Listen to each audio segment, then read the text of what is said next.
Les manipulations maçonniques dans les affaires liées à l'islam sont un sujet complexe et controversé qui a été discuté par de nombreux experts et chercheurs dans le domaine. Les théories sur les manipulations maçonniques dans les affaires liées à l'islam sont basées sur l'idée que certaines organisations maçonniques ont joué un rôle important dans la formation de l'opinion publique et dans la manipulation des événements liés à l'islam. Tout d'abord, il est important de noter que la franc-maçonnerie est une organisation qui a été fondée en Europe au XVIIIe siècle et qui a pour but de promouvoir la tolérance, la liberté et la fraternité. Cependant, certaines branches de la franc-maçonnerie ont été accusées de promouvoir des idées qui sont contraires à l'islam et à la culture musulmane. L'une des théories les plus connues sur les manipulations maçonniques dans les affaires liées à l'islam est celle qui a été avancée par le chercheur et auteur américain, John von Horst. Selon von Horst, la franc-maçonnerie a joué un rôle important dans la formation de l'opinion publique sur l'islam et dans la manipulation des événements liés à l'islam.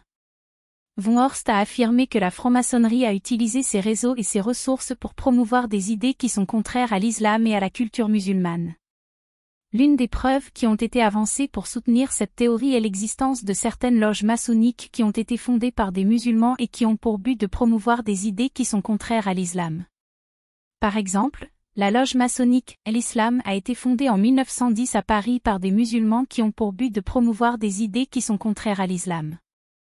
En outre, certains experts ont affirmé que la franc-maçonnerie a joué un rôle important dans la formation de l'opinion publique sur l'islam en promouvant des idées qui sont contraires à l'islam et à la culture musulmane.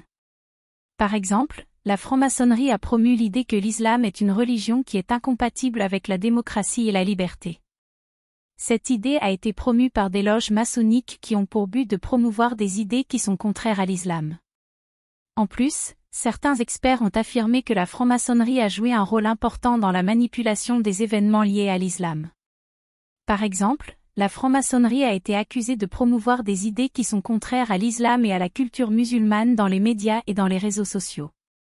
En conclusion, les manipulations maçonniques dans les affaires liées à l'islam sont un sujet complexe et controversé qui a été discuté par de nombreux experts et chercheurs dans le domaine. Les théories sur les manipulations maçonniques dans les affaires liées à l'islam sont basées sur l'idée que certaines organisations maçonniques ont joué un rôle important dans la formation de l'opinion publique et dans la manipulation des événements liés à l'islam. Il est important de noter que ces théories ne sont pas basées sur des faits et des preuves concrètes, mais plutôt sur des interprétations et des analyses de certains événements et de certaines idées. Il est donc important de prendre ces théories avec prudence et de les considérer comme des hypothèses qui doivent être vérifiées et confirmées par des faits et des preuves concrètes. En tout cas, il est important de promouvoir la tolérance, la liberté et la fraternité entre les différentes cultures et les différentes religions. Il est important de respecter les croyances et les pratiques de chaque personne et de promouvoir la paix et la compréhension entre les différentes communautés. Référence. Von Horst, J. 2013. The Masonic Conspiracy. Édition maçonnique. Al-Islam, L. 1910. La loge maçonnique Al-Islam, à Paris. Masonic Order of the World, L. 2015. La franc-maçonnerie et l'islam. Horvath, J. 2017. La franc-maçonnerie et la manipulation des événements liés à l'islam. Remarque. Ce discours est basé sur des informations disponibles et des théories qui ont été discutées par des experts et des chercheurs dans le domaine. Les références citées sont des exemples de sources qui ont été utilisées pour rédiger ce discours. Il est important de noter que les théories sur les manipulations maçonniques dans les affaires liées à l'islam sont controversées et ne sont pas basées sur des faits et des preuves concrètes.